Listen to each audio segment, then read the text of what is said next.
Welcome to my presentation on human immunity. Infections are an invasion of the body with microorganisms, including parasites, viruses, fungi, or bacteria. Methods can include direct and indirect transmission through touching objects that contain harmful bacteria or via a contaminated person. Other methods include an infected animal to a person, an infected insect bite, or through ingesting contaminated foods. There are three lines of defense against infections. We will now talk about the first and second lines of defense. The first line of defense are both physical and chemical barriers, and these can prevent pathogens from entering. The skin helps protect from external threats such as allergens or chemicals. Skin is an effective barrier that can work to help protect people from infection entering. The skin has three layers: the epidermis, the dermis, and the subcutaneous layer. The epidermis is the outer layer of the skin, and the dermis is in the middle. The subcutaneous level sits underneath. The epidermis prevents the following: toxins, chemical irritants, microbial organisms, and water loss, and assists in blocking solar radiation. Mucous membranes line the cavities and tubular organs and can help protect against any open passageways into the body. These can include in reproductive, urinary, respiratory, and digestive. They allow nutrients to enter whilst protecting the body from entering of allergens, pathogens, and infectious agents. Other non-specific defenses include the gastrointestinal system. Stomach bile acid, bile intestinal secretions, and enzymes into the stomach all contain different levels of acidic and alkaline that help to ensure that bacteria ceases to survive in the environment. The mucus in the nose and airways helps to trap pathogens from entering. Due to the acidic environment of the female genital tract, bacteria is killed off that enters. And lastly, through connecting up to the bladder empties out urine and flushes out any bacteria. The inflammatory response is a response that occurs when there is damage to the skin or an infection. Blood flow is increased as blood vessels dilate, whilst varying cell types meet to help increase efficiency of the response. Symptoms can include swelling, possible size increase, the temperature rises around the tissue, and redness may appear. Pus is produced, which creates an area of infection. Chemical signals are sent by the produced macrophages and mast cells, contributing to the increase in blood supply sent to the site of infection. A blood clot is formed at the site, which helps the fluid release from blood vessels containing proteins and clotting components. Phagocytes are cells that absorb bacteria of smaller particles. Macrophages ask a number of specialized cells that recognize, engulf, and destroy target cells. The process of phagocytosis is when monocytes can turn into macrophages and target cells. Some of them help to destroy bacteria and some engulf the microbes. Digestive enzymes help to degenerate the contents of the phagosome.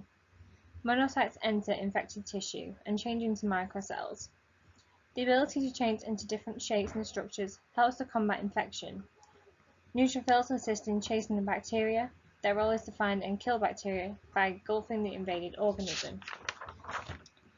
Cytokines, lastly, are small proteins and help to signal immediately the process of inflammation and immunity levels.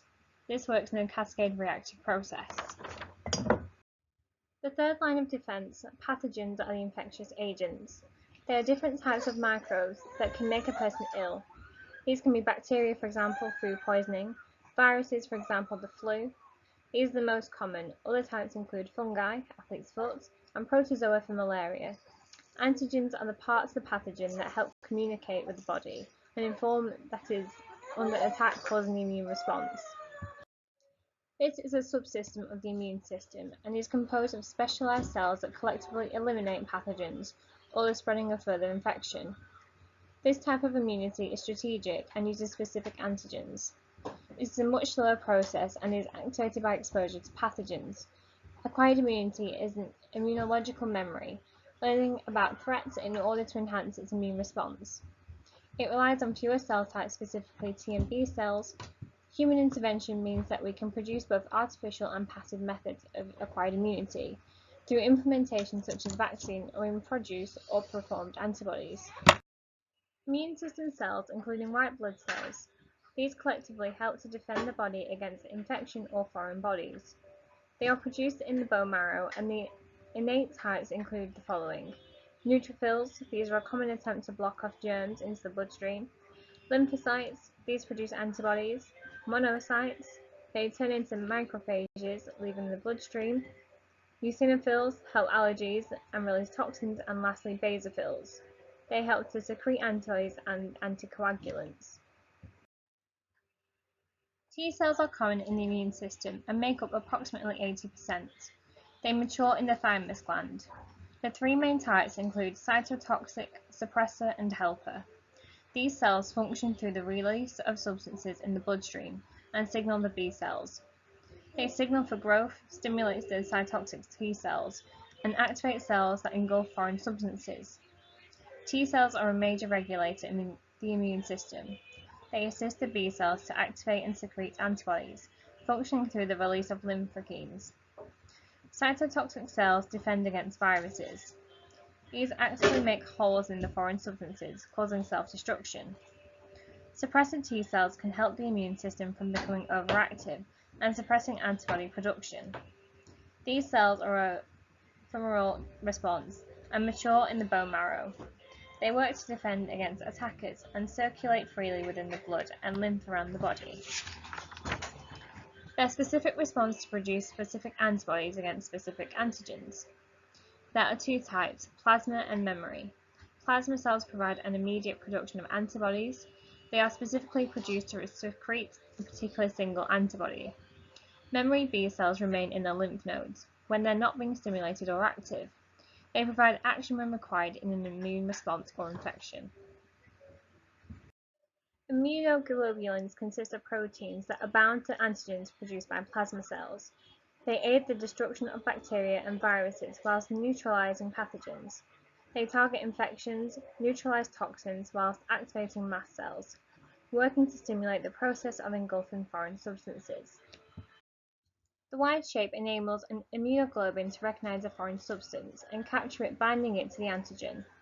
There are 5 types. First is IgG. These are secreted in the plasma cells in the blood and are able to cross the placenta into the fetus for protection. Next, the IgA. These are found in fluids such as breast milk or mucus. Then there's IgM. These are secreted into the blood and are involved in the early stages of the immune response. And IgE is responsible for allergic reactions, and lastly, the IgD. These activate basophils and mast cells in a response. Antigens are able to distinguish between self and non-self, so that the non-self remain unattacked. This is known as the innate response system. The level of response system varies depending on the level of similarities between the antigen and the self-antigens. Major histamine complex 1 and complex 2 molecules help protect the immune system, but if acting as an early warning system or presenting an antigen fragment on the surface of an immune cell ready for targeting. Sensitivity to antigens may vary. This chart represents type 1, type 2, type 3, and type 4. Type 1 is the most common recognized. It is an allergic reaction response, which occurs within minutes of an exposure to an antigen, to an individual or has a host previously sensitized. Autoimmune diseases are a result of a dysfunction of the immune system. The immune system can sometimes attack its own and produce an autoantibodies that attack healthy cells, tissues, and organs. They may derive from a combination of genetic and environmental triggers. There are over 80 types of this disease, some are uncommon. These research efforts worldwide will help to look at the autoantibodies and their associations with it. Diagnosis is not always straightforward. There are classic and recognizable signs, however. At first, these may include swelling, heat, pain, redness causing potential fevers or fatigue. There are prescribed medications which can help reduce these inflammations, however. Some diseases can go through phases of blowing up and lessening, and some diseases can affect multiple parts of the body. Treatment can be varied as it is a chronic disease. Generally, looking after the body can help alleviate symptoms, including eating a balanced diet, exercising regularly, taking vitamin supplements, and trying to reduce stress or exposure to the sun. There are some medical interventions such as blood transfusions, hormone therapy, or using pain medication. Transplantation of organs. The transfer of human cells, tissues, or organs from a donor to a recipient for the aim of restoring functions of the body. These can save lives and restore essential functions. However, the immune system can act as a barrier to this process. Naturally, the immune system is a combat of any foreign agents recognized. This is due to the antigens being recognized as non-self. Due to the risk, it is important that organs remain closely matched in order to reduce the likelihood of rejection in the body. The three main types include hyperacute, acute, and chronic. Rheumatoid arthritis is an autoimmune condition. It is the second most common type of arthritis in the UK. The immune system attacks the synovial linings of the joints, causing inflammation, pain, stiffness, fatigue, and sometimes affects smaller joints in the hands, for example. It can also be systematic, meaning that it affects other body parts. Currently, more than 400,000 people in the UK are diagnosed with it, being more prevalent with women, and age range usually affected is between 40 and 60 years of age. This disease can lead to long-term damage if not treated effectively or managed. Treatments can include using steroids, anti-inflammatories, analgesics, or anti-rheumatics. Multiple sclerosis, or MS, is part of an autoimmune system disease, which affects the central nervous system and causes damages to the nerves, and their communication problems with messages means that these do not get communicated as they should. More than 100,000 people in the UK are affected. Common symptoms include fatigue, eyesight problems, difficulty in thinking fast, possible tripping over. Relapse windows may occur whilst every person experiences may be different. Treatment-wise, there is no cure, however. There is drugs available to help modify and prevent often relapses.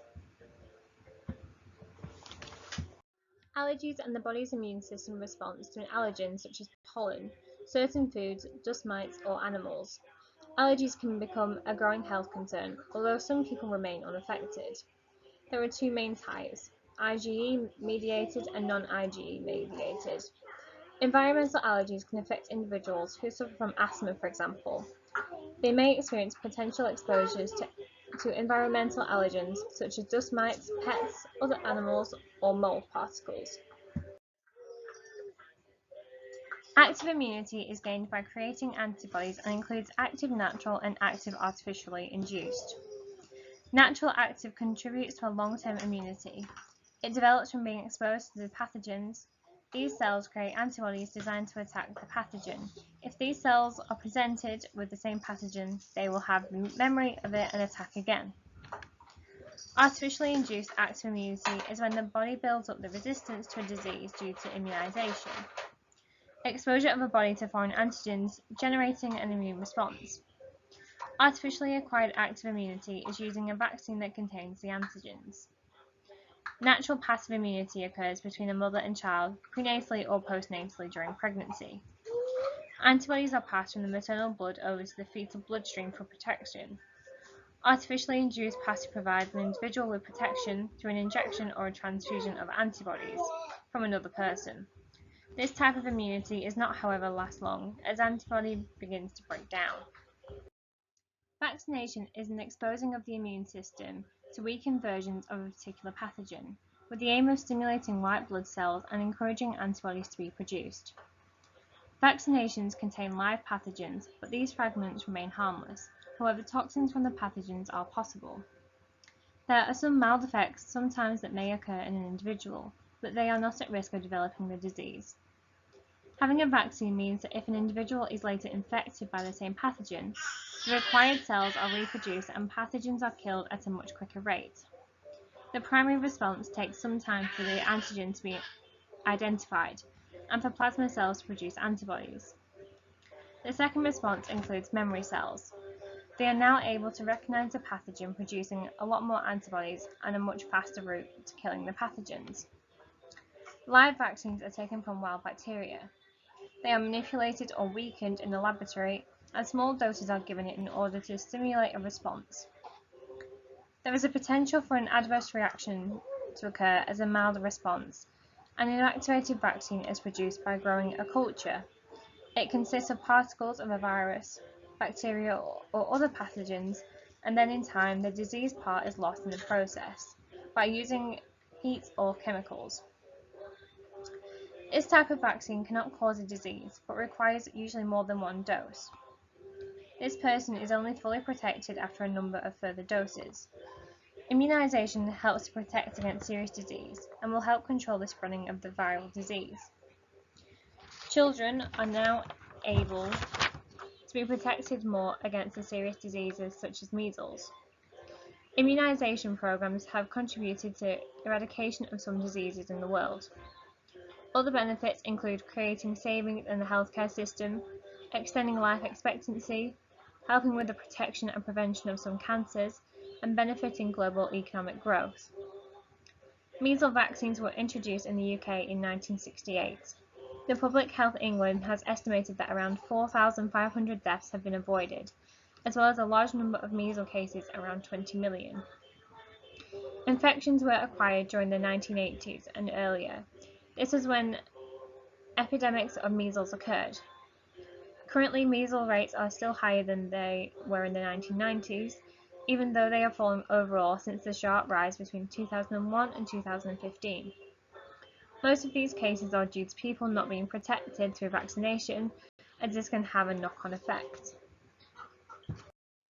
Herd immunity is when a majority or a large number of the population is vaccinated against a disease, providing a protective element to those who are not protected due to the possibility of a contagious disease becoming more difficult. This type of immunity is effective in preventing contagious diseases becoming widespread, and for individuals who cannot have vaccines due to medical reasons.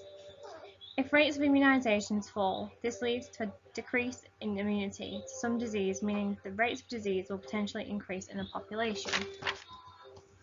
Protective isolation should be applied when there is a risk of transmitting disease, which is severe. There will be a length of time required by which an individual is infected and will have to stay in isolation, when it is a majority reduced or stopped. The topic of vaccine has been debated in the past and is still due to a number of different factors and personal opinions. The vaccine administration process has been changed over time in order to ensure that it is accessible for those who cannot attend areas or clinics in order to work towards expanding vaccine uptake numbers. This includes the elderly and the young. Seasonal factors also affect the prevalence of certain diseases, such as the flu in winter months. Problems can include that individuals may choose not to have the vaccines due to a number of reasons. Pathogens can sometimes remain undetected within the body, as well as a variety of different pathogens, mutations. Sometimes individuals may not be able to have the vaccine due to medical reasons, meaning they do not work. Lastly, sometimes as a delay in primary immune response, meaning the vaccines may not be effective, including all pathogens. Lastly, we'll highlight the factor of thresholds. The level of contagiousness of a disease will vary, including varying rates of spreading. Demographically, environmental factors and conditions are carried, affecting the ability to spread more rapidly. These collectively may affect the threshold of a vaccination needed to provide effective herd immunity. To help with predicting this, the basic reproduction number represents the likelihood of an infected individual passing on the disease to an unprotected community. This is a complicated process and involves a number of other variable factors. Thank you for watching my presentation on human immunity.